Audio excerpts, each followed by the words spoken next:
baik yang tingkat bawah, menengah ke atas pasti seperti itu. Tapi di situ wonten ada yang diistisnakan, dikecualikan. Siapa yang dikecualikan? Adalah golongan mereka wa minhum man hadallah. Golongan hati yang benar-benar siap menerima petunjuk dari Allah.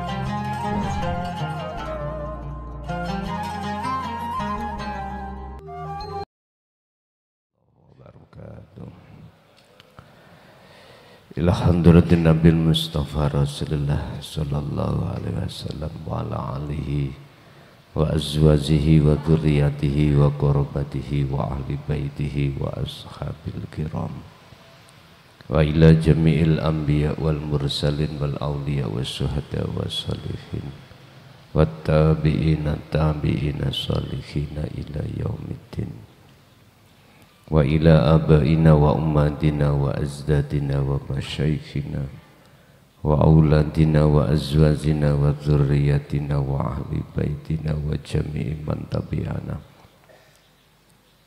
lahumul fatihah.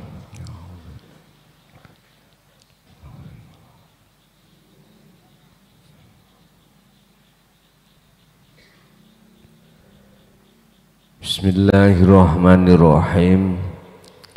Alhamdulillahi rabbil alamin wa bihi nasta'inu ala umurid dunya waddin.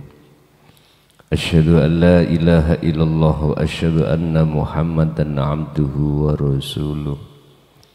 Allahumma salli wa sallim wa barik alaihi wa ala alihi wa ashabihi ajma'in. Amma ba'd. Tatkala hati umat manusia dalam keadaan gelap gulita yang disebabkan hati manusia dipenuhi oleh perkara-perkara yang disebut sebagai al-aghyar. Al-aghyar itu macem-macemi makhluk, macem-macem gambar makhluk.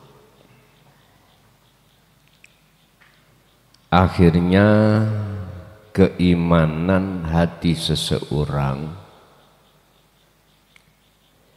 itu pasti terhadap aghyar.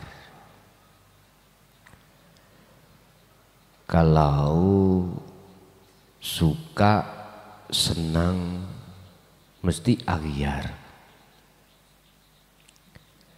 Kalau bercinta, mesti terhadap aghyar.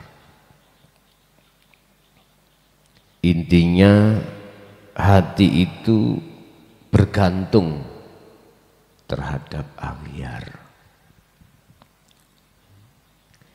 Ini kalau zaman umatnya Nabi Musa itu disebut al-ijlah, al-ijlah. Menduakan Allah dengan sesuatu yang lain. Artinya di dalam hatinya itu pujaannya terhadap anak sapi. Zaman umat Kanjeng Nabi Muhammad sampai hari ini al-aghyar.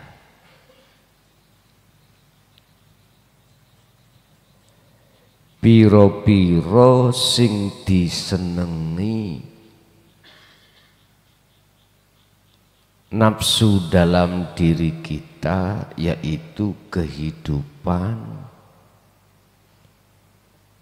kenikmatan yang bersifatkan duniawiyah.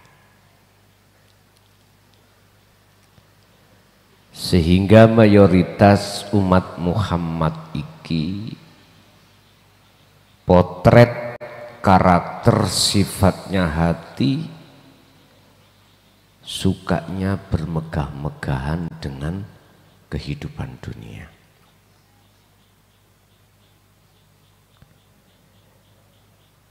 Baik yang tingkat bawah, menengah ke atas pasti seperti itu. Tapi di situ wonten ada yang diistisnakan, dikecualikan. Siapa yang dikecualikan? Adalah golongan mereka wa minhum man hadallah. Golongan hati yang benar-benar siap menerima petunjuk dari Allah.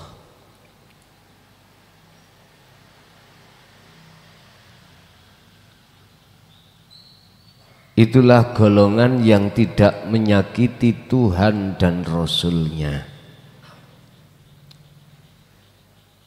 Tapi malam hari ini kita akan membicarakan tentang golongan yang menyakiti, mengkhianati Tuhan dan Rasul-Nya. Hal ini tertuang di dalam surah Al-Ahzab, surat yang ke-33 ayat 57. Al-Ahzab surat yang ke-33 ayat 57. Ketika hati manusia itu dipenuhi dengan al-aghyar, maka turunlah sebuah ayat yang sifat dan tujuan ayat ini akan memberikan satu petunjuk terhadap hati umat manusia, supaya hati manusia itu keluar dari kegelapan, supaya hati manusia itu tidak beriman terhadap al-aghyar, tapi justru hati beriman terhadap ilahun wahidun. Supaya hati itu tidak mengikuti jalannya nafsu, biar hati mengikuti jalan Tuhannya. Supaya rohaniah itu tidak tersesat di dalam jalannya, supaya manusia itu mendapatkan petunjuk di jalannya.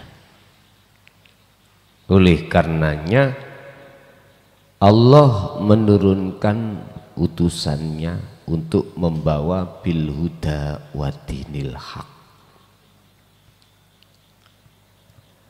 membawa petunjuk dan ajaran risalah supaya hati itu mengesahkan Allah, supaya hati tinggalkan iman terhadap al-aghyar,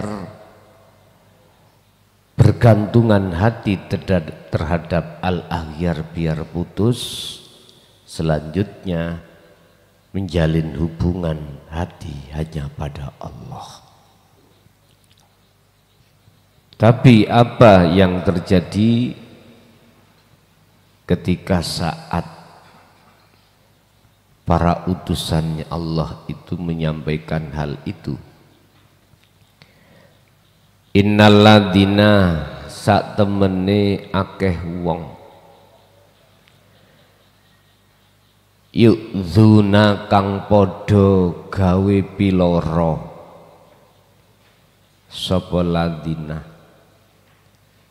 Sesungguhnya banyak orang yang membuat sakit atau menyakiti Allah ing Gusti Allah wa rasulahu lan ing utusane Allah.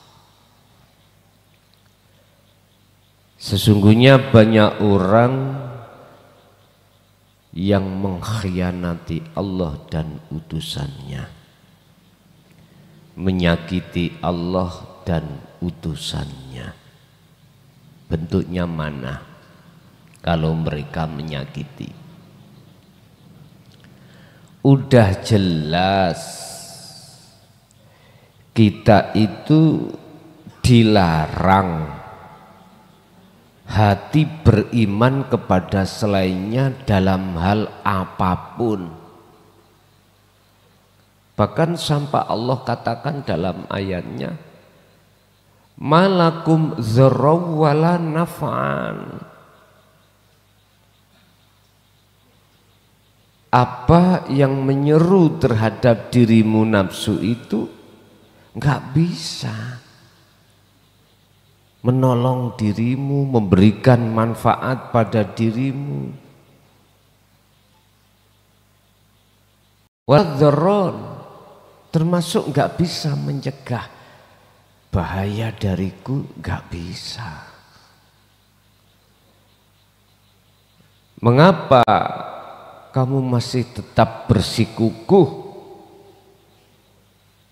ngedukno nafsumu? Mengapa kau masih bersikukuh mengikuti petunjuk-petunjuk nafsumu? Mengapa kau masih bergantung terhadap makhluk? Andai kata aku mengusirmu dari duniaku ini oleh karena kau tidak mau menyembah aku, bagaimana? Keluarlah dari kehidupanku.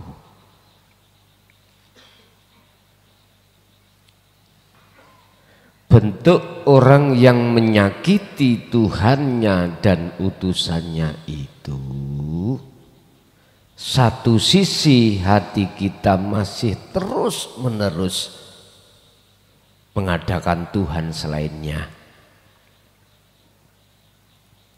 Lah bentuk menyakiti kita terhadap Rasul itu ketika apa ajaran bil huda wa dinil haq beliau sampaikan, kita tolak itu.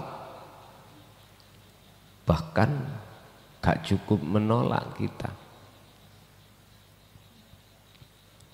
Bahkan ada juga di antara mereka itu yang ngatain ajaran nggak bener.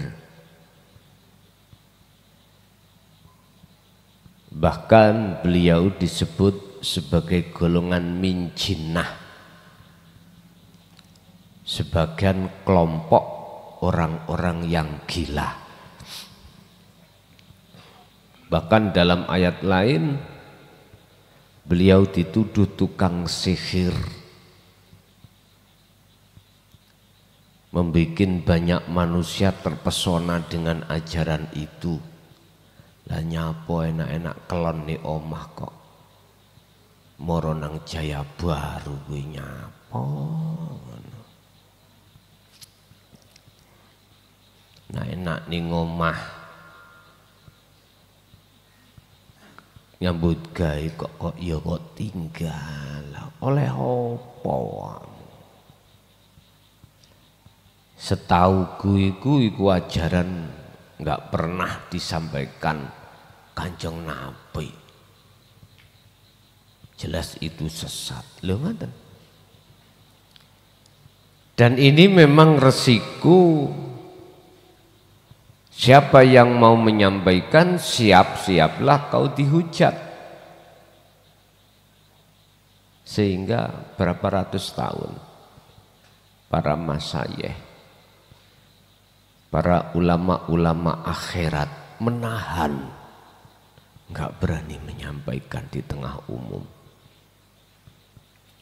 14 abad, berarti 1400 tahun.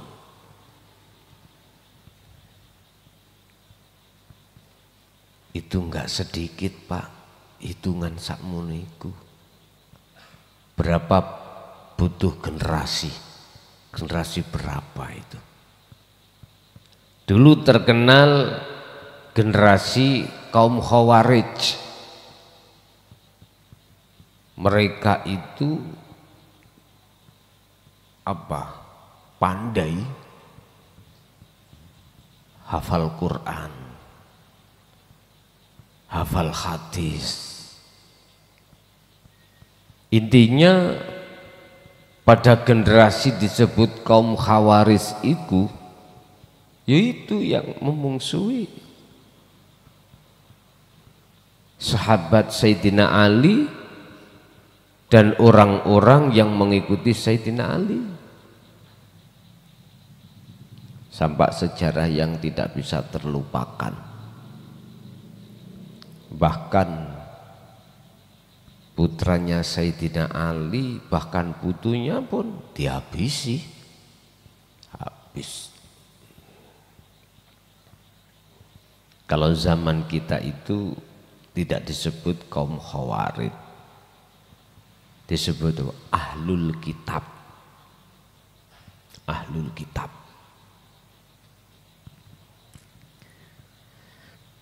Orang-orang yang hatinya merampas sifat wajib Allah,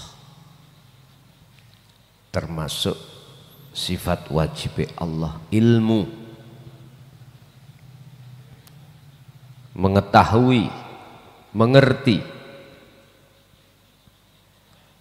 Akhirnya isim fa'il di dalam aliman itu nafsunya sendiri, padahal itu sifat wajib Allah. Apa sih definisi sifat wajib itu? Sifat yang tidak boleh dimiliki selain Allah, nggak boleh. Contoh, ilmu, maknanya ngerti. Orangnya bisa disebut alim. Lah, rasa iman yang muncul yang alim itu hamba, makhluk dalam hati. Gak terasa. Kita telah merampas bajunya Allah dengan terang-terangan. Makanya zaman sekarang disebut ahlul kitab. Pandai baca Quran, pandai baca kitab.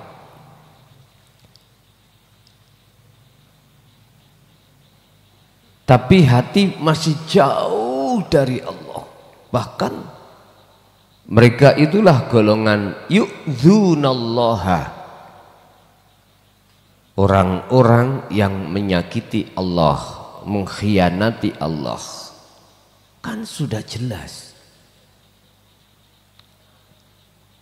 Hal-hal yang sudah menjadi baju Allah, hak Allah, jangan pernah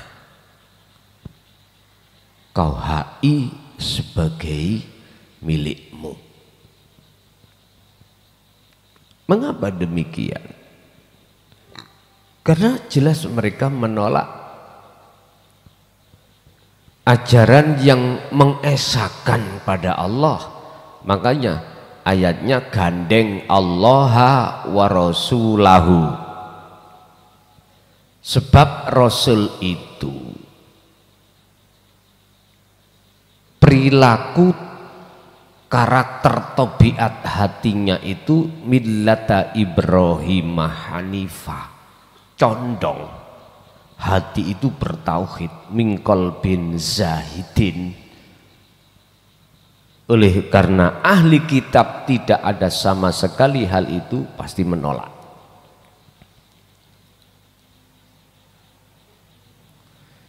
Yang kami sebut Rasul ini ada beberapa sisi. Sisi umum adalah mereka yang hatinya sudah nyata Al-Furqan. Apa Al-Furqan? Ayat-ayat yang tersirat, yang di dalam kandungan Qur'aniyah dan kauniyah. Tulisan itu Al-Qur'anul Karim dan alam iki Quran apa namanya, Furqan, atau boleh dikatakan Al-Furqan adalah Al-Qur'anul Qadim. Firman-firman Allah, wahyu Allah yang tak tertulis. Makanya pada saat beliau Kanjeng Nabi itu mengumumkan terhadap tokoh-tokoh ahli pikir zaman dulu, cara sakniki orang yang intelek, profesor, dokter, kaumku kafir Quraisy ngelumpukno, disuruh ngumpulkan jadi satu untuk membuat satu ayat aja yang bisa menyamai Al-Qur'anul Karim, nggak bisa. Karena apa? Karena setiap ayat itu secara tertulis disebut Qur'aniyah. Di dalamnya itu ada kandungan tersirat. Ini yang nggak bisa. Mengapa demikian? Karena hatinya dipenuhi dengan kenajisan al-aghyar tadi, ya nggak mungkin lah bisa masuk ke dalam, bukan alamnya.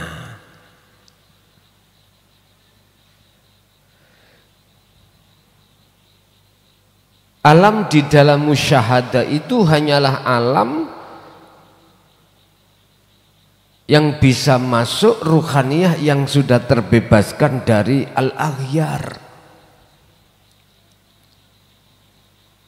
Lah cara untuk menghilangkan al-aghyar, sekalipun itu yang menghilangkan Allah, etikanya Anda mendekat pada Allah. Lewat mana? Kan sudah diberikan oleh Allah jalan khusus untuk bisa masuk. Wabtaghu ilaihil wasilata wajahidu fisabilihi, kan sudah dikasih jalan khusus atau tali hubungan langsung pada Allah untuk laksanakan itu. Tapi Bapak Ibu, sampai akhir zaman pun ahli kitab nggak mau menerima apa yang jenengan sampaikan terkait masalah ayat-ayat yang tersirat, nggak bisa. Alasannya sederhana, ya nek zaman Nabi dulu, zaman Rasul, begitu.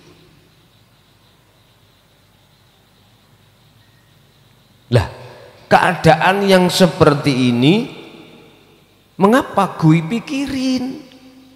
Itu gue urus aku. Kau terima dan tidak terima, ya ahlal kitab, iku dudu urus aku.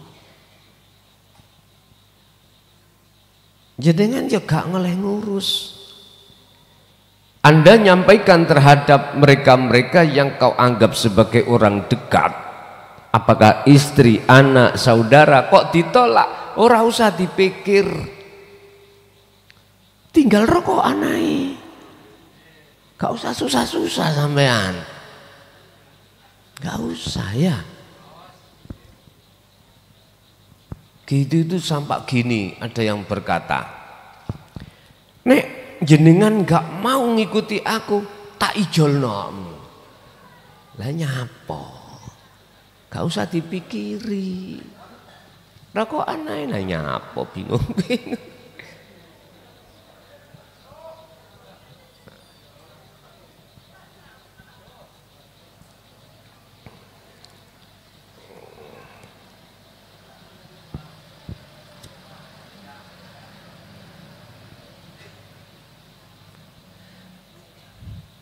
Sing membikin paham gak paham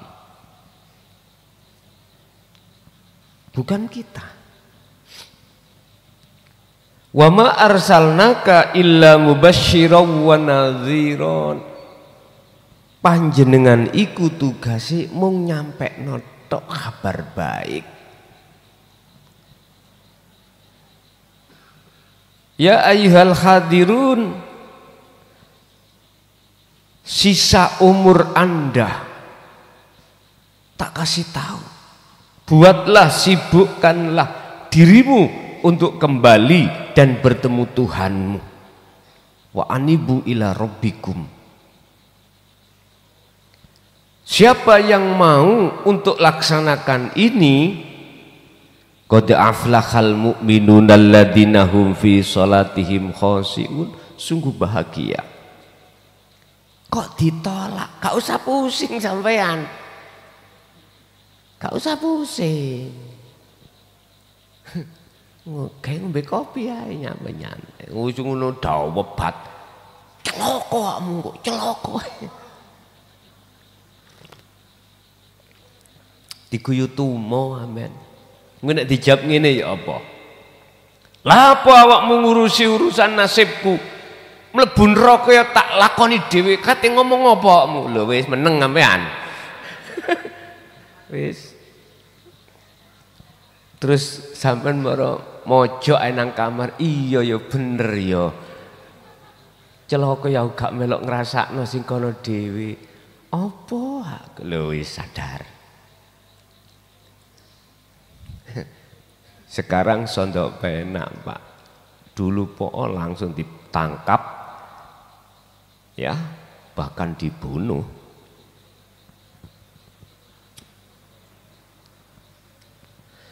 Bahkan dalam ayat lain, Muhammad,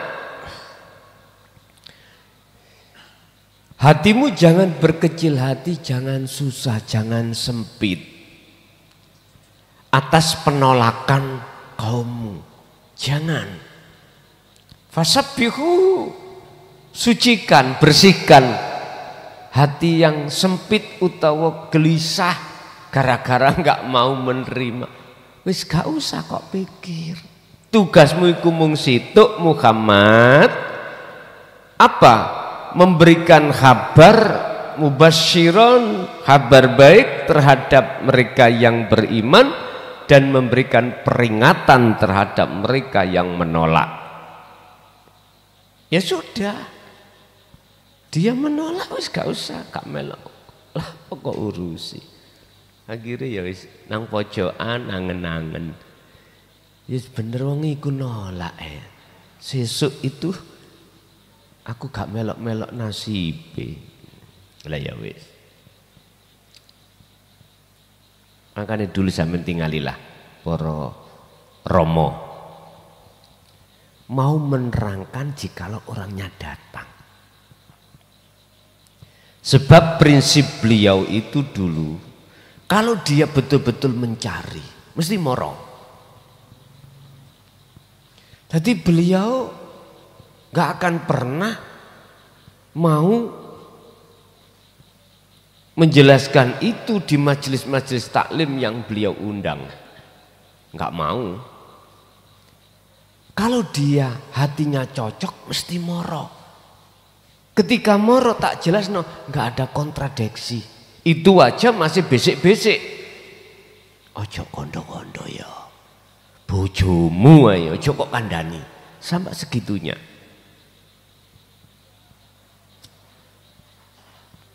Sekarang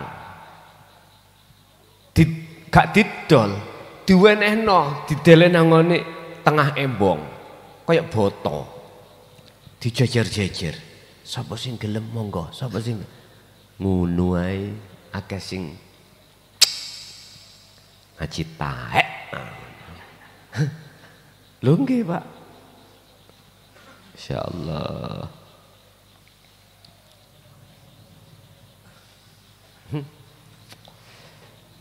Terus aku nek dijauhi pendapat, ngapain gue pikirin? Lapo? Kalau saya sih jalan terus, wis ngono ae, ora usah bingung-bingung. Pun. Apa resiko orang-orang yang berkhianat atau menyakiti Tuhannya dalam dirinya atau mendolimi dan terhadap utusannya? La'anahumullah. La'ana mongko yepti ngelaknat hum ing mereka sapa Allahu Gusti Allah fid dunya wal akhirah. Gak cukup ning dunya tok, di akhirat. Bentuknya apa?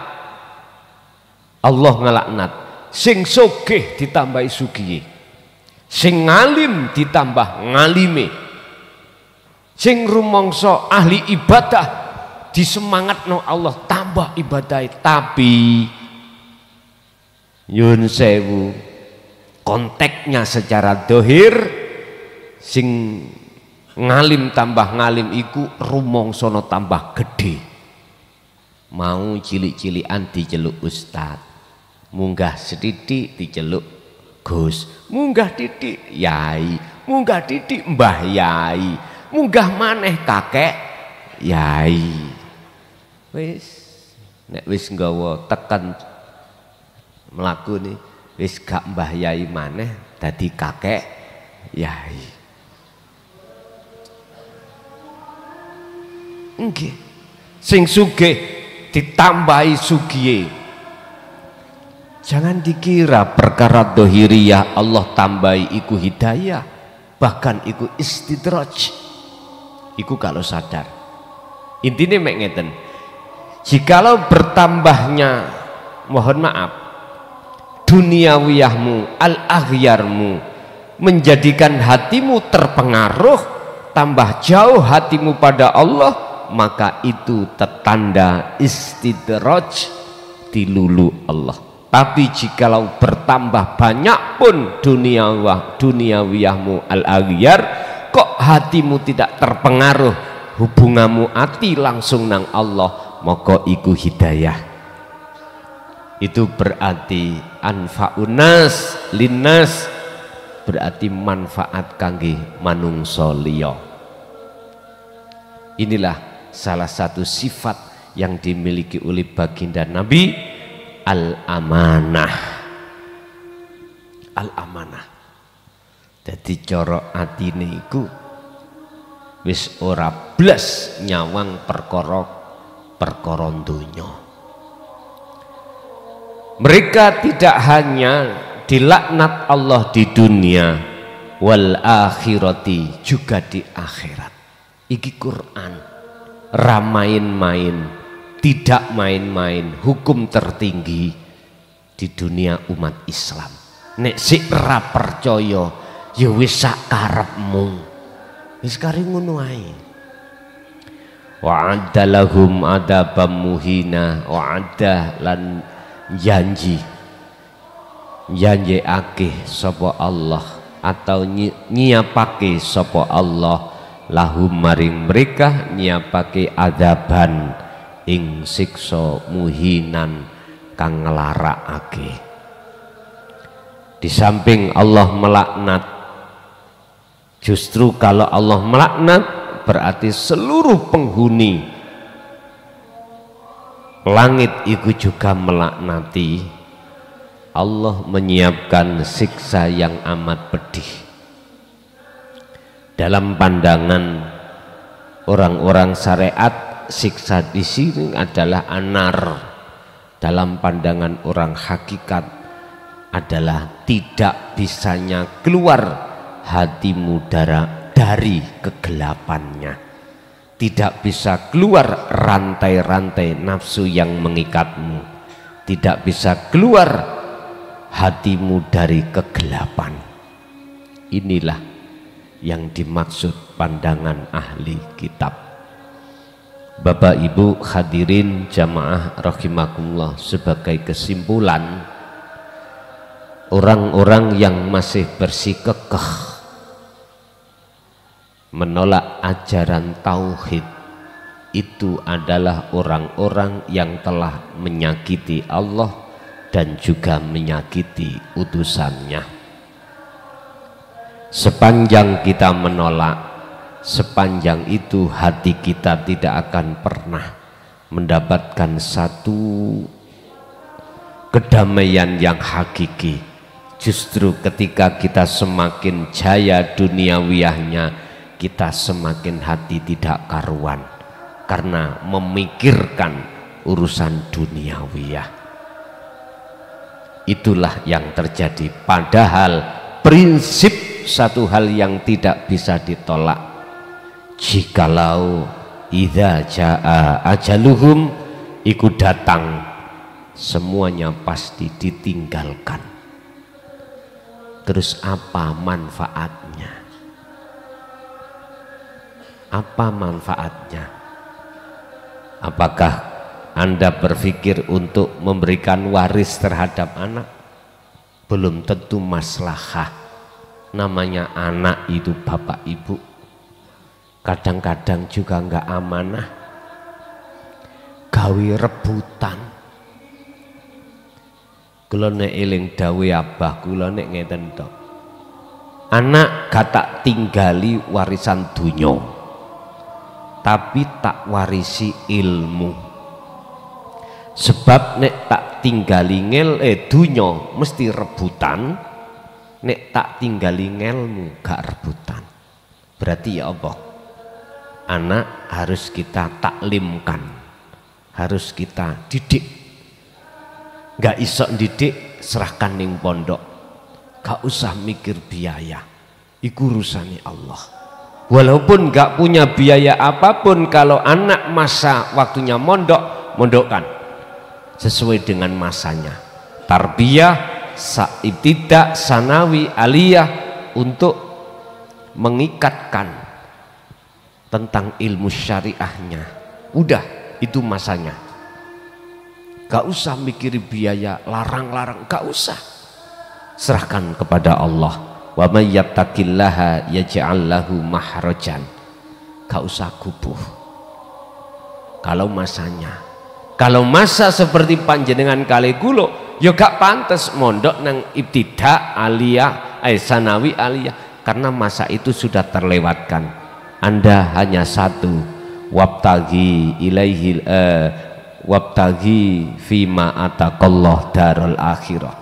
Benaono hubungan atimu langsung nang Allah, karena jenengan kali kula iki wis idek mateke. Istilah bahasa akal, sisa umur kita tinggal sedikit, karena masa pada saat ibtidak, sanawi, aliyah sudah lewat. Kita sibuk urusi keluarga, udah. Di sela-sela itu benahi hubungan hatimu langsung pada Allah untuk menyiapkan masa yang mesti datang, yaitu kematian. Urusan syariat sampai iku 10%, ben 10%, 20, 50%, ya wis, ya itu aja. Sing penting jenengan kali kula benahi urusan hakikat iki langsung datang Allah. Itu miturut pertimbangan yang menurut kami alternatif yang terbaik. Kalau jenengan sik ngopeni aku pengen koyok masa biyen iku, yes monggo nek sampean milih ngoten, silakan.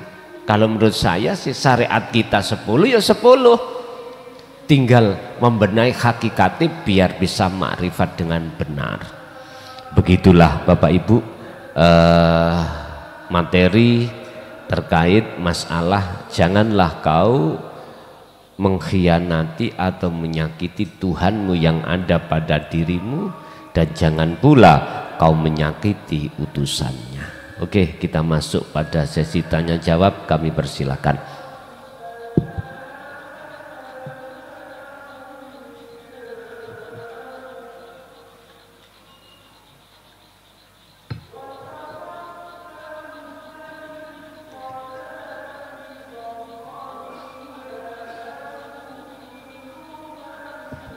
Untuk pengajian Ramadan Jumat Setrat awal, urusan puasanya Sabtu atau Minggu, pokoknya Setrat ngajinya hari Jumat malam Sabtu dimulai. Masalahnya dari pemerintah belum menetapkan satu Ramadan.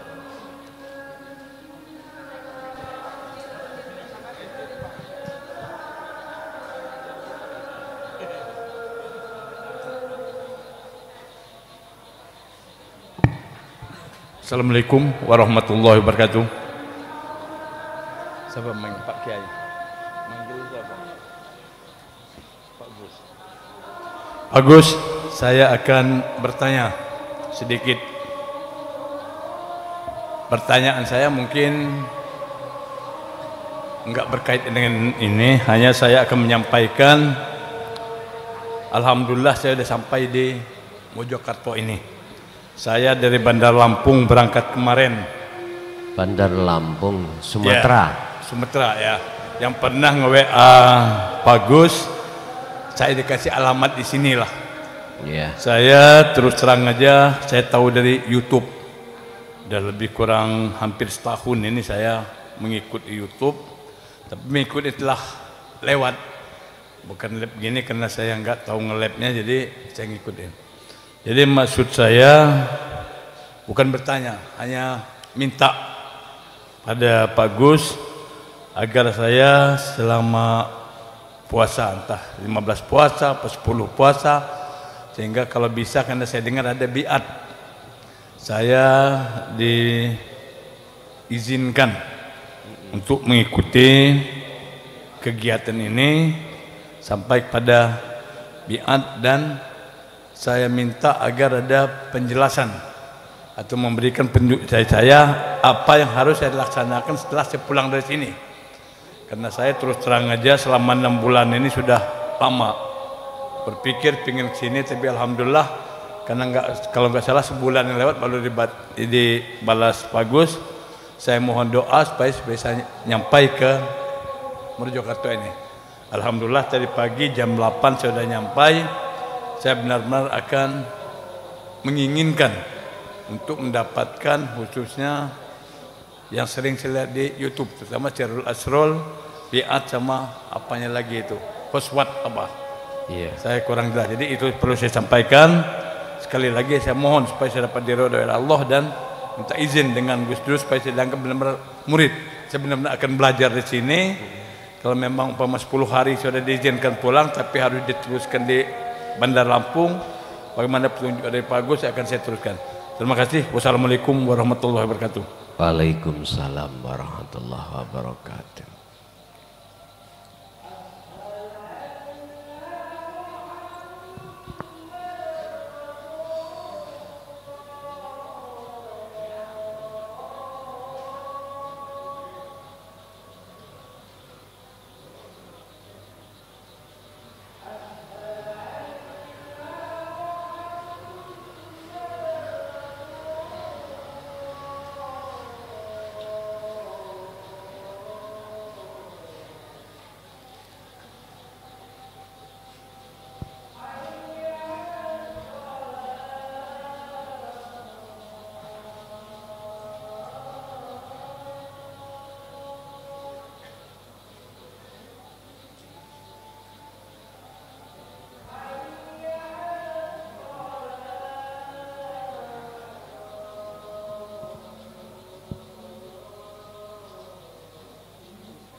Untuk masalah WA sebelum tahun 2025 itu sudah saya umumkan. Kalau kami abaikan tentang WA, telepon dan lain sebagainya. Mulai 1 Rajab kami tidak melayani WA ataupun telepon dengan alasan bla bla bla. Wong sing masuk ngecat ke WA saya yang belum saya save itu muncul nomor aja nggak saya balas, cuman saya save gitu aja. Kecuali para pengurus di wilayah manapun, di daerah manapun yang berkonsultasi terkait masalah pengajian yang sudah kadung saya terima, baru itu tak layani.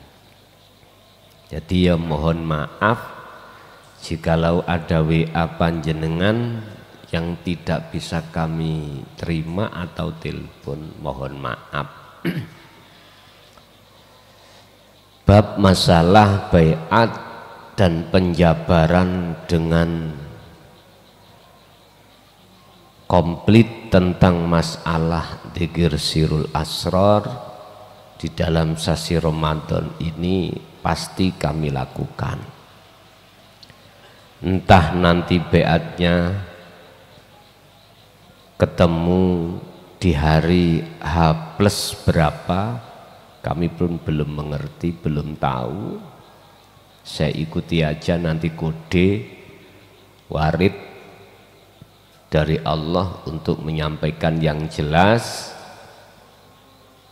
Selama kami masih diperintahkan untuk nulis kitab, selama itu nggak ada baiat kecuali sasi Ramadan. Tadi kesempatan hanya 1 kali di bulan Ramadan, entah hari keberapa, yang jelas nanti paling tidak 1 hari sebelumnya itu ada pengumuman di status kalau hari besok waktunya baiat. Boleh baiat dilakukan live mulai di rumah atau langsung di majelis, itu sama saja, boleh. Jadi Bapak dari Bandar Lampung tidak usah khawatir terkait permohonan Bapak tadi. Itu pasti nanti dibahas di bulan Ramadan. Nanti penak bahasnya itu tidak hanya sekedar mendengarkan suara, tapi jenengan juga melihat kitabnya. Tadi tanggal 26 ternyata informasi terakhir pihak pencetak baru bisa meluncur besok habis subuh. Ya sudah, nggak apa-apa, yang penting sebelum puasa itu sudah datang dan bisa kita kaji nanti di bulan Ramadan. Cuman susahnya nanti yang mengikuti live di rumah nggak bisa langsung itu melihat karena jaraknya berapa hari pengiriman kitab itu. Biasanya berapa hari nyampe? 2 hari? 3 hari? Ya tinggal pengurus nanti. Untuk tahap pertama terbatas, saya hanya mencetak 1000. Melihat permohonan yang begitu banyak seperti itu, perkiraanku kurang. Ya selihat aja nanti. Lihat aja nanti, kalau tetap sih kurang ya pihak pencetak langsung bisa bergegas nyetak. nggak apa-apa, nanti kita cetakkan lagi pun. Jadi Bapak gak usah khawatir terkait apa yang menjadi permintaan Bapak tadi. Sing jelas, jangan pernah hati sampean iku mengkhawatirkan apa yang sudah Allah siapkan dari segala hal apapun. Gak usah, jenengan cukup duduk manis, ngaji laku, ngaji laku, ngaji laku. Ora usah dipikiri urusan apa yang di rumah, atau jenengan pikiri apa kebutuhan yang di pondok. Gak usah, ben dipikiri pengurus, ben dipikiri pengurus. Dene kebelet kudune sing gak ana nggone ya ndodok nang kali, juwejer ngono enak sih ngene lah bingung. Iki mungkin kita masalah WC Pak, yang kelihatannya itu kurang maksimal. Ya wis gantian, nek wis kebelet ya wis gak apa-apa, langsung nyeglung kali ngene bes. Nggih, ada lagi?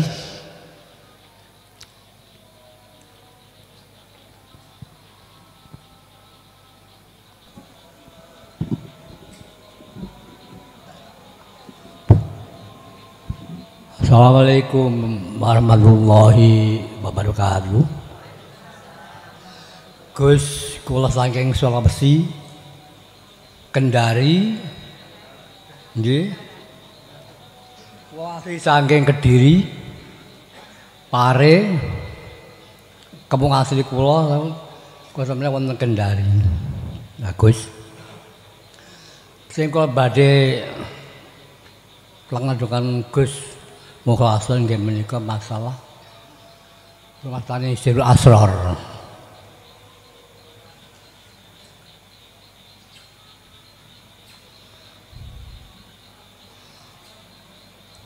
Kali kami kali Gus kula badhe nyuwun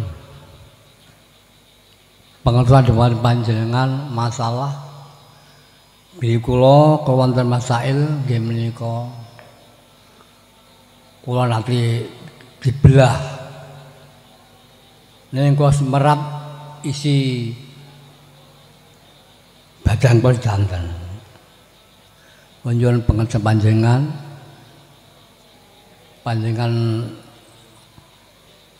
terangkan kula kambengaken semoga kula akhiri. Wassalamualaikum warahmatullahi wabarakatuh. Waalaikumsalam warahmatullahi wabarakatuh. Secara detail tentang Sirul Asrar nanti bisa kita bahas di momen waktu Ramadan. Cuman sekarang kami jelaskan sedikit aja apa sih dzikir tersebut. Dzikir yang bila suarin walafdin wakalamin hunaka fil lisan au fi qalbi. Dzikir yang tidak diucapkan baik di lisan maupun di hati. Dzikir yang tidak disebut nama baik di lisan maupun di hati. Dan dzikir ini muncul dari kalimah tauhid la ilaha illa anta. Ini ada kaitannya dengan bab ihsan. Iman yang sudah ihsan. Iman di mana dalam hati jenengan itu sudah merasa Allah dekat. Sudah merasa Anda selalu dilihat Allah. Dimanapun dan dalam keadaan apapun hati sampean iku nggak bisa putus dari rasa yang selalu dilihat Allah, dari rasa yang selalu digerakkan Allah, dari rasa yang selalu diperlihatkan, diperdengarkan, diperucapkan dan lain sebagainya. Karena bahasanya mukhatab di sini adalah memakai anta. Anta berarti kau, kamu berarti ya dekat. Beda dengan huwa atau nama, beda, jauh masian. Lah di dalam masalah dzikir ini jarang ahli thariqah itu memegang, jarang sekali. Inilah mungkin boleh kami sebut sebagai tali khusus hubungan hatimu langsung pada Allah, tidak terhadap makhluk sekalipun Nabi Muhammad, karena itu makhluk. Tidak, hubungan ini langsung hatimu datang Allah. Sehingga mengapa disebut wahuwa adzikru bisiril asror, sudah rahasia, di dalam rahasia ada rahasia lagi. Makanya kitab yang kami luncurkan, yang kami launching ini berjudul Rahasia Jalan untuk Bisa Makrifat, dan isi di dalamnya itu bisa diterima oleh kalangan am, syariat maupun thariqah.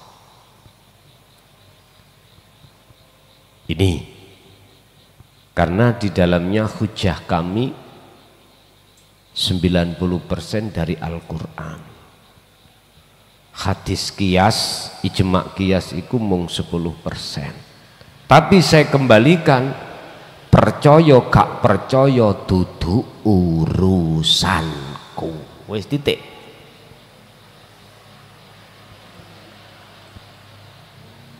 Bapak Ibu, di dalam dzikir tersebut itu ada 3 tahap yang harus jenengan selesaikan. Pertama, mengasah rasa tadi yang kami sebut su'aul basyirah, membetulkan iman biar menjadi ihsan. Caranya bagaimana? Nanti kita jabarkan dengan detail. Intinya hatimu harus dzikron katsiron. Yang kedua, tahapan yang kedua di situ adalah ainul basyirah. Tahapan di mana jenengan siap menghadapi nur makrifat. Hatimu harus siap menghadapi nur makrifat. Biar gak kecewa tak kandani dhisik. Kalau nur makrifat itu sudah dinyalakan dalam hatimu, mesti kau gendeng. Wis, engko nek gendeng ya gak disalahno aku. Artinya gila, hatimu hanya gila pada Allah. Empun ditanggapi gila, ngami-ngami ning dalan muda-muda, mboten niku gila yang kumaksud. Hatimu tidak bisa dipengaruhi al-aghyar, sekalipun al-aghyar itu sebesar apapun. Karena Anda memakai sistemnya ikan yang hidup di lautan, tidak pernah terpengaruh dengan asinnya air laut. Gak ada ikan yang hidup di laut itu ketika kita pancing, tangkap, kita makan terasa asin, gak ada. Semuanya terasa tawar. Beda dengan ikan tahu, ikan tempe. Diuyai sedilut, ngono ae, digoreng terasa asin. Disinilah Pak, Anda harus siap. sehingga tonggo sampean itu sugih notok, hatimu nggak berpengaruh sekalipun Anda golongan orang miskin. Sekalipun jenengan ini melihat orang yang menyakiti dirimu diberikan Allah nasib dohir iku enak, lah kamu nasibnya hancur, nggak terasa, terpengaruh hatimu. Isine hatimu guyang guyu, kata orang syariat jenengan gila. Guys, tahapan yang terakhir ketika dalam zikir sirul asrar adalah hakul basirah. Ya sudah, iki umpama bangunan itu paku bumi sudah nancap dan tidak bisa diubah. Ada lindu, ada gempa, enggak menjadikan robohnya satu bangunan karena kokohnya paku bumi. Tahu paku bumi ya? Ya itu tidak akan, apapun besarnya badai yang datang, pengaruh apapun enggak menjadikan bangunan itu ambruk karena sudah hakul basirah. Iki gendenge wong gendeng, guys, gendenge wong gendeng. Makanya disebut hakul basirah, di mana hati Anda sudah tidak keluar makhluk apapun, nggak keluar. Yang keluar cuman aku Allah. Guys. Satu, nomor dua tentang masalah apa rahasia di balik semua diri ini. Kemarin sudah kami bahas. Finnasi iku ing dalem manungsa. Ai kaunul mukawwanat, di dalam diri makhluk dan beberapa makhluk. Syai'un utawi ono sesuatu. Khofiyun kang alus. Khofiyun kang rahasia. Di balik kita semua itu Pak, ada sesuatu yang rahasia. Siapa? Wahuwa wujudullahi ta'ala. Dialah wujudnya Allah, bukan nama, bukan sifat. Lah, Anda digodok, dibimtek di dalam sasi Ramadan ini dalam rangka adalah man arafa nafsahu faqad arafa rabbahu. Mengenal dan menemui syai'un tadi yang di belakang Anda. Di balik diri Anda itulah yang Anda temui nanti. Inilah yang dalam Al-Quran disebut liqa, bertemu. Wa man kana yarju liqa'a rabbih, barang siapa yang dalam hatinya ada keinginan untuk bertemu terhadap yang rahasia itu, ngaji yo bimtek kosik. Bagaimana caranya untuk menemui Allah di dalam diri Anda? Dengan begitu Anda akan tahu siapa Anda nanti. Sebagai status Anda itu siapa. Setelah ilmu itu jenengan kagem, jenengan bawa, akhirnya tahu caranya bagaimana suluk yang benar. Kemarin sudah kami bahas di Surabaya terkait fasal janganlah kau berhenti di dunia mukasafah, di dunia karomah. Sebab ketika saat kau khalwat, terkepincut, terbuai dengan karomah, kau tidak akan pernah bisa sampai bertemu Tuhanmu di maqam musyahadah. Nah, ini yang harus kita waspadai nanti.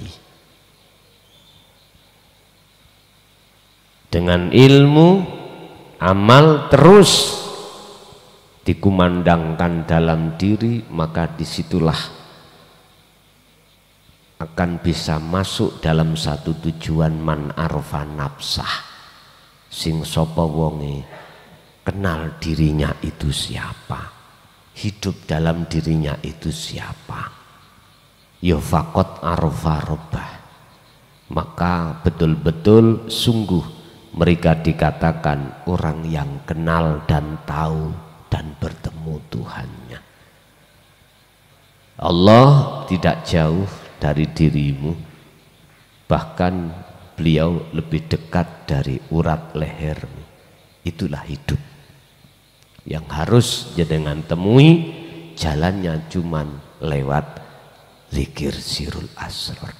Urusan secara fisik syariati Anda apapun silahkan, ibadah mahdoh atau wirul mahdoh, ibadah murni atau tidak murni boleh, bisa, karena Allah tidak hanya tenguk-tenguk ning masjid tok, ndak.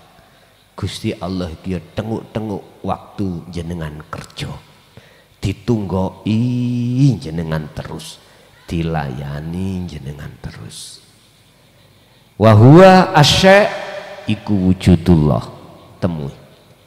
Bicarane iku mau. Nggih.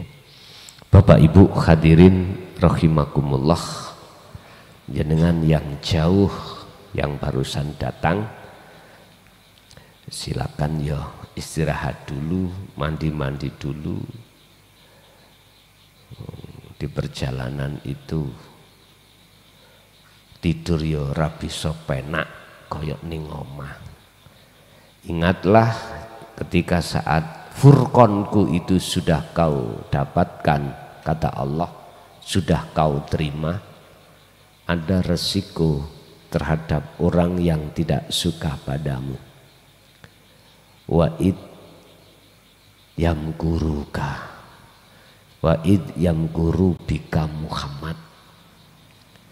Umatmu iku ono golongan sing membikin apa? Makar. Wujude makar endi? Lius bitu, mereka itu akan melakukan penangkapan terhadap dirimu. Ka ing sira. Penangkapan tujuannya apa? Supaya Anda tidak ngomel-ngomel urusan dino tauhid, dilebokno penjara dengan cara dan pasal apapun. Wis iki resiko, Pak. Sampai besok kalau Allah menitipkan kerasulan datang jenengan, biar besok gak mikir panjang-panjang, biar besok sampean iki boten mamang, terus ke depan. Sekarang dikasih tahu, jikalau kau tidak dipenjarakan, ada lain lagi, yaktuluka. Jadi ada segerombolan yang ingin membunuhmu. Sampeyan gak usah ngepir, gak usah takut, mati pun besok ya akan mati. Wis ta, jarno ae ojo diapa-apano, mesti matek-matek dhewe. Gitu ya. Wayak duluka, iki bentuk karakter dirimu dibunuh. Bagaimana Anda tidak berlaku seperti itu? Kalau bahasa syariat yaktuluka, iya dibunuh, jenengan dihilangkan dari dunia. Atau wayukhrijuka, Anda diusir. Diusir dari kampung halaman jenengan. Ini paling ringan, Pak. Terus apakah aku harus melawan? Jangan. Menengoy koyok watu. Dikum gak teles, dipe gak garing. Cek gregeten dewe. Artinya disuruh keluar dari kampung wis gak usah jawab menengai. Satu sisi jenengan harus tahu semua itu yang ngatur adalah Allah. Wayam gurullaha wallahu khairul makirin. Ingat, di situ ada jaminan Allah. Apa? Gak akan hal yang menyakitkan itu betul-betul akan terjadi. Artinya orang-orang yang membuat makar terhadap ajaranmu, Allah nanti yang akan memakar pada mereka. Sampai gak usah ikut-ikut campur kaya urusannya Nabi Yunus. Ojo, ikuti apa sistem Nabi Muhammad. Disakiti ojo nyakiti. Dilokno ya ojo ngelokno. Disakiti ya ojo nyakiti. Bales nyakiti ojo. Menengoe koyok watu. Sampeyan lihat, sing sakit itu bukan batunya, sing mukul. Gak percaya, niku ono tembok. Sampeyan tempeling tembok, sing lara sapa? Sampeyan dhewe. Cuman pertanyaannya bagaimana cara saya ingin jadi tembok?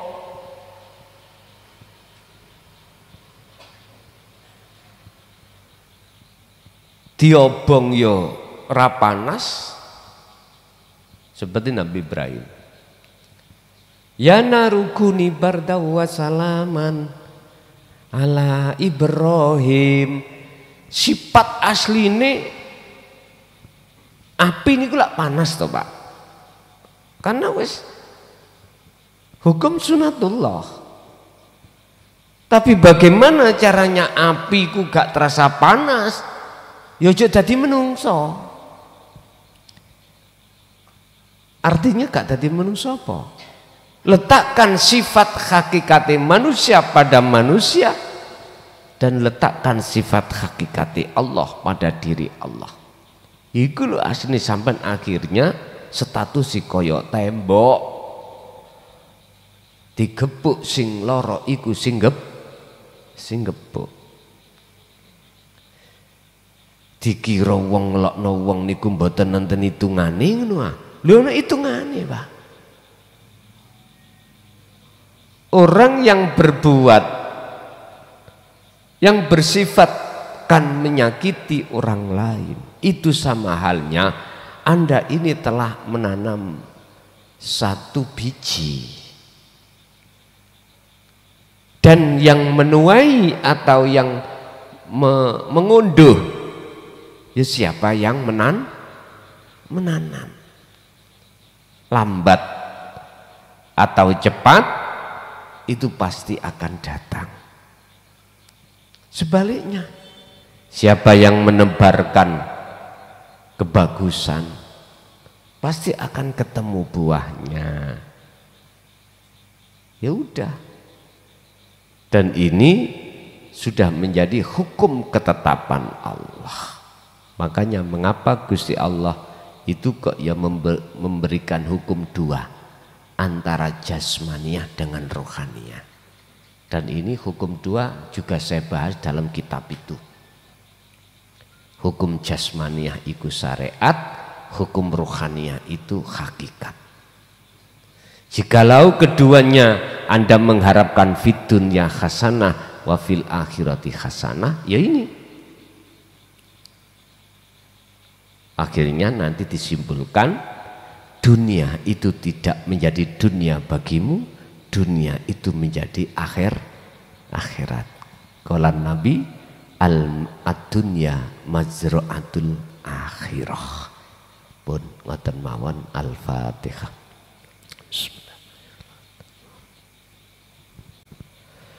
Akhirul kalam. Assalamualaikum warahmatullahi wabarakatuh.